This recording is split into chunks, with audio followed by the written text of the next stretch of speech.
ఈమె దగ్గర సింహాసనం వేసుకొని కూర్చున్నాడు. మరి తప్పులు నువ్వు ఎట్ట చేస్తుంటే, నువ్వు ఎట్లా దేవుడి వాక్యానికి తిరస్కరించి మాట్లాడుతుంటే, దేవుడి వాక్యాన్ని నెట్టివేసి మాట్లాడుతుంటే, దేవుడి ఇష్టాన్ని, దేవుడి మహిమను నువ్వు నెట్టివేస్తుంటే, నీ పక్కన వచ్చి చూస్తా కూర్చున్నాడా ప్రభు?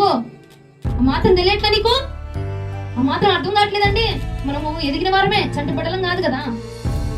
ఈ వంట పాపం చేసేస్తుందంటే, వంట తప్పులు చేసేస్తుందంటే, అయినా ఎక్కడున్నాడంట? ఇప్పుడు పార్శ్వందే కూర్చొని ఉన్నాడు ప్రభు. ఆలోచన చేయనండి. చీకటికి వెలుగుతో పొంతన లేదు. ఉన్నారు అని భ్రమపడుతున్నావు కానీ లేడు. పాపం చేస్తుంటే చేయరా బాబు, చెయ్యి, నీ పక్కనే ఉన్నావు, చెయ్యి, నేను చూసుకుంటా, చెయ్యి. ఆడు వచ్చి నీ మీద పడినా నేనేం చేయలేను, నేనున్నాగా, నువ్వు చెయ్యి, నీకు ఇష్టం వచ్చినట్టు తిరుగు, నీకు ఇష్టం వచ్చినట్టుగా ఉండు, నీకు ఇష్టమైన చోటకి వెళ్ళిరా అని ప్రభు వదిలేస్తాడనుకున్నావా? చెప్పబాకండి అలాంటి దౌర్భాగ్యపు మాటలు చెప్పొద్దు దయచేసి. అక్కడే ఉన్నాడంటే కృప చూపించి నిన్ను వచ్చి కలుసుకొని వెళ్తున్నాడు ప్రభు.